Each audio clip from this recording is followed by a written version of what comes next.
আজ খুব একটা শুভ লগ্নে বসে আছি। একদিকে দীঘায় আর মাত্র কয়েক ঘন্টার অপেক্ষা, তার কারণ ইতিমধ্যেই সারাদিন ধরে যজ্ঞ চলছে রাজ্যের মুখ্যমন্ত্রী মমতা বন্দ্যোপাধ্যায়ের উপস্থিতিতে, এবং রাত পোহালেই দীঘায় কিন্তু জগন্নাথ দেবের দ্বার উদ্ঘাটন। ঠিক এই জায়গায় দাঁড়িয়ে রাজ্য সভাপতি সংখ্যালঘু সেলের ওয়াজিদ হক আমাদের সঙ্গে রয়েছেন। প্রথমে অনেক অনেক স্বাগত, ধন্যবাদ ব্যস্ত সময়ের মধ্যে থেকে আমাদেরকে সময় দেওয়ার জন্য। আপনাদের সকলকে, যারা ভিউয়ার্স আছে, প্রত্যেককে আমি আন্তরিক শুভেচ্ছা, ধন্যবাদ জানাচ্ছি। প্রথম কথা, দীর্ঘ 7 বছর রাজ্যের মুখ্যমন্ত্রী, এরকমই একটা সময় 7 বছর আগে তিনি দীঘায় গিয়েছিলেন, গিয়ে তিনি দেখেছেন, এবং তার মধ্যে 7 বছরের কাজ হচ্ছে, এবং আলটিমেট দীঘায় মিনি পুরী, আমি মিনি পুরী কেন বলবো, পুরো পুরীর আদলেই তৈরি হচ্ছে। কিভাবে দেখছেন গোটা বিষয়টি? দেখুন, এটা ঐতিহাসিক একটা দিন বলেই মনে করবো। আর কয়েক ঘন্টা অপেক্ষা, জগন্নাথ প্রাণ প্রতিষ্ঠা মমতা বন্দ্যোপাধ্যায়ের হাত থেকে হবে আর কয়েক ঘন্টা পরে। এইটা একটা বিরাট মুহূর্ত। হিন্দু সম্প্রদায় মানুষ যারা আছেন তাদের কাছে বিরাট আবেগের জায়গা একটা। আমি ওভারঅল মনে করছি যে বাংলার বুকে একটা নতুন দিগন্ত স্থাপন করলেন মমতা বন্দ্যোপাধ্যায়। নিশ্চিতভাবে তার সমস্ত প্রস্তুতি, অনেক বাধা বিঘ্ন ছিল, অনেক অপপ্রচার হয়েছে, সমস্ত কিছুর ঊর্ধ্বে উঠে মমতা বন্দ্যোপাধ্যায় ঐতিহাসিক সিদ্ধান্ত নিয়েছেন। আপনার মিনি পুরী নয়, আমি মনে করি আগামী দিনে পুরীকেও ছাড়িয়ে যাবে দীঘা এবং বাংলা। তারই প্রস্তুতি প্রায় শেষ লগ্নে পৌঁছে গেছে। আজকে সারাদিন যজ্ঞ চলছে, এখনো চলছে, এবং তার ক্রিয়াকর্ম প্রায় শেষের দিকে। কালকে প্রাণ প্রতিষ্ঠা হবে জগন্নাথ মন্দিরে। তো স্বাভাবিকভাবে আমরা খুব এক্সাইটেডমেন্ট, আমরা সকলেই খুব ভালো লাগছে। এবং নিধিমণি বারবার বলেন যে Bengal things today, India things tomorrow, সেটা আবার তিনি প্রমাণ করবেন। গজল ভাই, যে সময় দাঁড়িয়ে দীঘার এই একটা বিরাট কর্মযজ্ঞ হচ্ছে, তার ঠিক 2-3 আগেই একটা নক্কারজনক ঘটনা ঘটে গেছে কাশ্মীরের বুকে। সেটা একেবারেই কাঙ্ক্ষিত নয়, কিন্তু এই ঘটনাকে কেন্দ্র করে আমি একেবারে নাম নিয়ে বলছি, রাজ্যের বিরোধী দল তারা কিন্তু ধর্মটাকে রাজনীতির আঙিনায় নিয়ে আসছে। কিভাবে দেখেন বিষয়টা? এটা খুব দুর্ভাগ্যজনক ঘটনা। বিরোধী দলনেতা যিনি আছেন শুভেন্দু অধিকারী, তার নাম নিতেও আমার খুব লজ্জা লাগছে। তিনি যে ন্যাক্করজনক রাজনীতি করছেন, ষড়যন্ত্র করার চেষ্টা করছেন, এবং বাংলাকে হিন্দু, যেটা আমরা কখনো বাংলা সংস্কৃতি, কৃষ্টি কালচার আমরা কখনো দেখিনি, কে হিন্দু, কে মুসলিম, কে খ্রিস্টান, কে জৈন, আমরা বরাবরই দেখেছি মানুষ। ঠিক আমরা যেমন দুর্গাপুজোতে আমরা সকল ধর্মপ্রাণ, মুসলমান বলুন, খ্রিস্টান বলুন, জৈন, আমরা একসঙ্গে উৎসব করি। আবার ঈদের দিনও দেখি বহু হিন্দু ভাইরা, খ্রিস্টান ভাইরা, জৈন ভাইরা সবাই মিলে একসঙ্গে পালন করি। এটা বরাবর বাংলা দেখিয়ে এসেছে। বাংলার বুকে এই ধরনের কথাবার্তা, যে টার্মসগুলো ইউজ করছেন, এগুলো বাঙালির কে উনি পদমর্যাদাকে নষ্ট করছেন, বাঙালির আবেগকে নিয়ে উনি খেলা করছেন। এবং আমি মনে করি বাঙালি হিন্দুরাও এটা ভালোভাবে নিচ্ছেন না।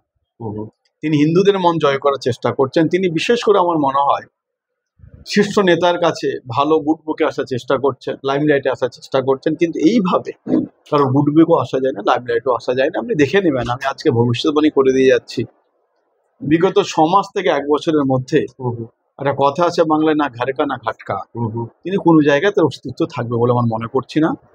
কারণ আমরা নিশ্চিতভাবে, আমার যার খেয়ে পড়ে মানুষ হয়েছেন, যাকে যিনি শুভেন্দু অধিকারী চিনিয়েছেন, হতে পারে তার সময়ের মতনৈক্য হতে পারে, মনান্তর হতে পারে, কিন্তু মতান্তর হয়ে মনান্তরে পরিণত হয়ে যাবে এটা আমরা ভাবতে পারি। আমার পছন্দ না হতে পারে, কিন্তু এইভাবে যেভাবে আক্রমণ করছেন, এটা কিন্তু শীর্ষ নেতৃত্ব ভালোভাবে নিচ্ছেন বলে আমি মনে করি না। এবং যে ঘটনা ঘটেছে এটা শুরু করলেন, এটা দুর্ভাগ্যজনক ঘটনা। কোন ধর্ম টেরোরিজমকে প্রায়োরিটি দেয় না, তাদের আলাদা ধর্ম। যেমন ধরুন মাওবাদী হচ্ছে হিন্দু জঙ্গি সংগঠন, আমরা জানি। এলটিটি তামিল জঙ্গি সংগঠন, লস্করে তৈবা, জৈশে মহম্মদ ইসলামিক জঙ্গি সংগঠন। আমি মনে করি এগুলো আমরা তৈরি করছি, কিছু সাংবাদিক ক্রিয়েট করছে। জঙ্গিদের কোনো ধর্ম হয় না, তাদের একটাই ধর্ম, তারা হচ্ছে জঙ্গি, তারা হচ্ছে টেরোরিস্ট, তাদের কোনো ধর্ম হয় না। এটাকে আমরা রাজনীতির স্বার্থে ব্যবহার করছি। এবং আমার মনে হয় যেভাবে ঘটনার পরে হিন্দু মুসলমান এক হয়ে এটার প্রতিবাদ করছে। এটা একটা ঐতিহাসিক দিগন্ত স্থাপন করলো আগামী দিনে ভারতবর্ষে, যে কাশ্মীর প্রমাণ করে দিল আমরা এক ছিলাম, এক আছে, এক থাকবো। হিন্দু মুসলমান তারা এক হয়ে আজ কাশ্মীরকে রক্ষা করার দায়িত্ব নিয়েছে। এটা আমাদের কাছে বিরাট বড় মেসেজ। যত এখানে লাফলাইফি করুক, যত যেভাবে হোক ভোট ব্যাংকে তারা প্রভাব খাটানোর চেষ্টা করুক, পারবে না। আপনি দেখেছেন 2024-এর নির্বাচনে তারা মেজরিটি পায়নি, দুটো হ্যান্ডিক্যাপ নিয়ে কাজ চালাচ্ছে। বৈশাখী আমরা যেটা আমি ঠিক এই জায়গাটাই নিয়ে আসবো। এর আগে প্রায় দেখাচ্ছে যে নির্বাচনের আগে সার্জিক্যাল স্ট্রাইক থেকে শুরু করে সবকিছু হয়েছে। আমি সেই তর্ক বিতর্কের মধ্যে যাচ্ছি না, কারণ সেটা হয়েছে কি হয়নি, তার মধ্যে মোদী সরকারের কি কি বৃত্তান্ত ছিল সেটা সম্পূর্ণ অন্য প্রসঙ্গ। আগামী বছর 5টি স্টেট ইলেকশন রয়েছে, ইনক্লুডিং ওয়েস্ট বেঙ্গল। যেহেতু আপনি সংখ্যালঘু সেলের রাজ্য সভাপতি, গোটা বিষয়টিকে বাংলার সংখ্যালঘু সম্প্রদায় তারা কিভাবে দেখছে এবং আগামী দিনে আপনারা এর বিরোধিতার রাস্তায় কিভাবে নামছে? তো একটা কথা প্রসঙ্গ 5টাতে পরে বিহারে নির্বাচন কিছুদিনের মধ্যে। দুর্ভাগ্যজনক ঘটনা, এত বড় ঘটনা ঘটে যাওয়ার পরেও আমরা দেখলাম প্রধানমন্ত্রী নির্বাচনের কাজে ব্যস্ত বিহারে চলে গেছে। একবারও কাশ্মীরে যাওয়ার প্রয়োজন মনে করলেন না, মানুষের পাশে দাঁড়ানোর প্রয়োজন মনে করলেন না। সেক্ষেত্রে আমরা দেখলাম বিরোধী দলনেতা রাহুল গান্ধী তিনি কিন্তু চলে গেছেন সেখানে। ব্লাডের একটা ব্যাপার, জানেন তো, রক্ত। রাজনীতি আমরা করি সবাই, আমাদের ফেডারেল স্ট্রাকচার, যুক্তরাষ্ট্র কাঠামো, কনস্টিটিউশন, যে রাজনীতি না করি মানুষকে পরিষেবা দেওয়ার জায়গা থাকে না। সেই জায়গা থেকে বিভিন্ন মানুষ বিভিন্ন অ্যাঙ্গেল থেকে রাজনীতি করি আমরা। কিন্তু রাজনীতিটাকে যেভাবে হিন্দু মুসলিমকে জায়গা করে কমিউনাল রাইটের দিকে নিয়ে গিয়ে রাজনীতি হচ্ছে, এই রাজনীতি আমরা বিগত 10 বছর 15 বছর আগে এই রাজনীতি আমরা দেখি। আমি আসি আপনার পয়েন্টে, আপনি ঠিকই বলেছেন। যতগুলো ঘটনা ঘটছে কিন্তু সবসময় দেখছি নির্বাচন আসার আগে এই ঘটনাগুলো ঘটনা। এখান থেকে একটা জিনিস প্রমাণিত হয়ে যায় যে মানুষকে নিয়ে যারা ছেলে খেলা করছে, মানুষকে নিয়ে যারা রাজনীতি করছে, মানুষের প্রাণ যারা কেড়ে নিয়ে রাজনীতি করছে, আমার মনে হয় স্বয়ং ঈশ্বর আল্লাহ ভগবান তাদের ক্ষমা করবেন বলে আমি মনে করি। অত্যন্ত ধর্মীয় ভাবাবেগ আঘাত দিয়ে, ধর্মকে সুশ্রুড়ি দিয়ে যারা রাজনীতি করেন, মানুষ এখন অনেক সচেতন। মিডিয়াকে পারচেস করে নিতে পারি, জুডিশিয়াল মানে কিছুটা অংশকে আমরা পারচেস করে নিতে পারি, কিন্তু এখন আপনাদের মতো মানুষরা বেঁচে আছে। সোশ্যাল মিডিয়া অনেক অ্যাক্টিভ, মানুষ কিন্তু অনেক সচেতন হয়ে গেছে। অনেকভাবে এই ঘটনাকে যে জায়গায় নিয়ে যাওয়ার চেষ্টা হচ্ছিল, কিন্তু মানুষ সেটাকে আটকে দিয়েছে। এটা হ্যাটস অফ বাংলার তথা ভারতবর্ষের আপামর হিন্দু মুসলমান মানুষদেরকে আমি স্যালুট জানাই।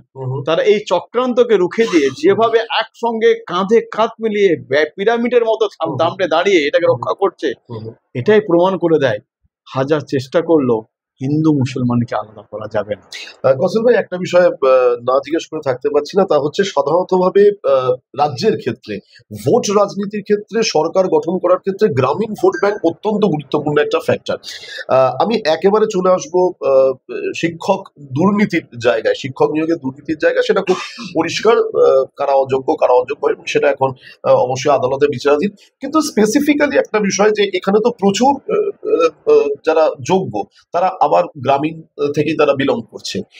আগামী বিধানসভা নির্বাচন 2026, আপনারা নিশ্চিত যে মমতা বন্দ্যোপাধ্যায় তৃতীয়বারের জন্য সরকার আসছে, চতুর্থবারের জন্য মমতা বন্দ্যোপাধ্যায় সরকার আসছে, কোনো কি মনে হয় যে এই দুর্নীতি কোনো এফেক্ট ফেলতে পারে? দেখুন, একটা কথা বলছি, ব্যাপক কেলেঙ্কারির মতো দুর্নীতি হয়েছে বলে আমি মনে করি। যে বিরাট যারা ডাক্তার মানুষকে মেরে ফেলার, যারা চিকিৎসা করার মতো কাজ, তারা মানুষকে মেরে ফেলার মতো অবস্থা আপনি দেখেছেন, কোনো কিছু হয়নি।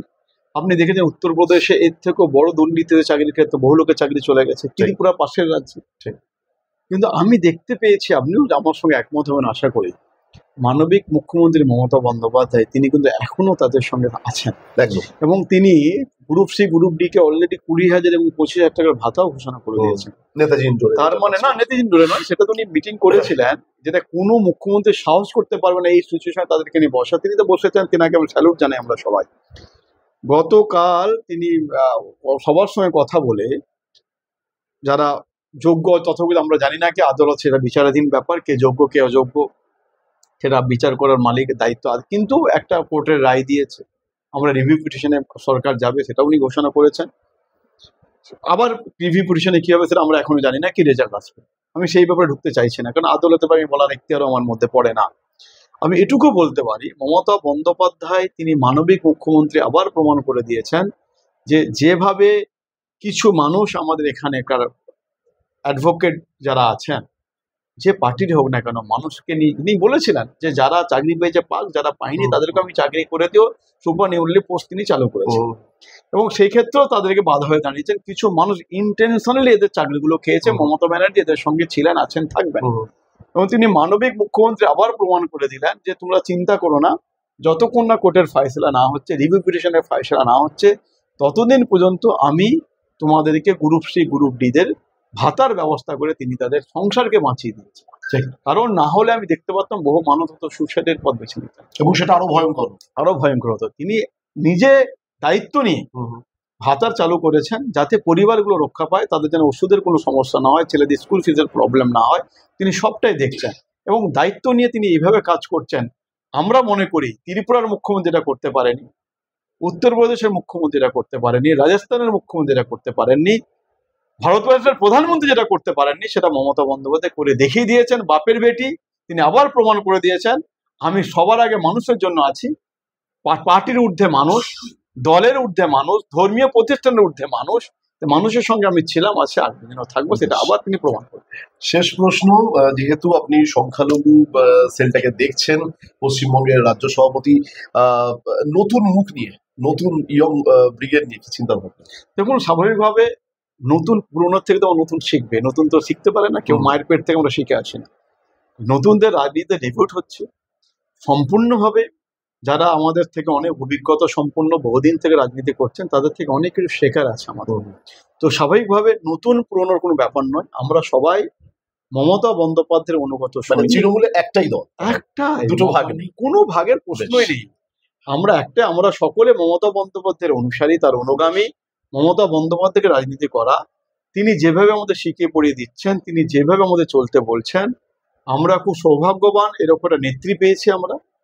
আমরা হয়তো অতিরঞ্জিত বলবে অনেকেই, এই মুহূর্তে বিশ্ব রাজনীতির কথা যদি আমরা বলতে পারি, এক নম্বরে যদি কেউ থেকে তার নাম মমতা বন্দ্যোপাধ্যায়। মমতা বন্দ্যোপাধ্যায় যেভাবে কাজ করছেন, সারা বাংলাকে সারা বিশ্বের দরবারে পৌঁছে দিয়েছেন, সারা বিশ্ব বাংলাকে চিনেছেন। আমরা দেখেছি, আমি কারো সমালোচনা করছি না বা কিছু করছি না, রামমোহন রায়, বিদ্যাসাগরের মতো মানুষেরা চেষ্টা করেছেন, সমাজ সংস্কারের কাজ করেছিলেন, বাল্য বিবাহ নিয়ে অনেক চেষ্টা করেছেন, কিন্তু আপনি জানেন, আমি জানি, বাল্য বিবাহ কিন্তু উনি বন্ধ করতে পারেননি। চেষ্টা করেছিলেন, কেউ পারেননি। কিন্তু মমতা বন্দ্যোপাধ্যায় কন্যাশ্রী প্রকল্প, এমন প্রকল্প নিয়ে এসেছেন, এখন ছেলে মেয়েরা বলছে, যখন তার এই বিলো 18 বিয়ে দিচ্ছে, তোমার টাকার দরকার নেই, মমতা ব্যানার্জি এখনো টাকা পাঠিয়েছে, আমি নিজের পায়ে দাঁড়িয়ে প্রতিষ্ঠিত হয়ে তারপরে বিয়ে করবো, সেই বিয়ের টাকাও মমতা দিতে, তোমার টাকার প্রয়োজন নেই। বাল্য বিবাহকে আটকে দিয়েছেন মমতা বন্দ্যোপাধ্যায়। এটা বিরাট ব্যাপার। অতএব স্বাভাবিকভাবে এরকম লিডার, এরকম নেত্রী এই মুহূর্তে সারা বিশ্বের মধ্যে পাওয়া যাবে, খুঁজে পাওয়া যাবে। আমরা আনকাট অনেক কথা বললাম, আমি আবারও বলছি আনকাট, এর কোনো এডিটেড ভার্সন থাকবে না। যখন এটা আপনারা প্রতিবেদন দেখবেন তখন সংখ্যালঘু সেলের রাজ্য সভাপতি যা বললেন এক্স্যাক্টলি সেটা তুলে ধরার আমরা চেষ্টা করব। কিন্তু যখনই প্রতিবেদন করছি, গোটা দেশে একটা এমন বাতাবরণ চলছে, তাই জন্যই কিন্তু দীঘায় মহাশান্তিযজ্ঞ হয়েছে এবং রাত পোহালেই অবশ্যই অক্ষয় তৃতীয়ার পূর্ণ লগ্নে দীঘায় দ্বার উদ্ঘাটন হয়ে যাবে, প্রাণ প্রতিষ্ঠা হবে এবং সেই দিকে তো আমাদের অবশ্যই অপেক্ষা থাকবে। জগন্নাথ দেবের দ্বার উদ্ঘাটন হবে। তবে একটা কথা বলতেই হবে, আপনারা কিন্তু কোনো রকম প্ররোচনায় পা দেবেন না। খুব সেন্সিটিভ সময় দাঁড়িয়ে আমরা আজকের এই আলাপচারিতাটা করলাম। আমরা সেই মিডিয়া, আমরা এক্স্যাক্টলি যা ছবি সেই ছবিটা তুলে ধরার চেষ্টা করছি, কিন্তু কোনো রকম প্ররোচনায় পা দেবেন না। মাথায় রাখবেন, একটাই ধর্ম, মানব ধর্ম।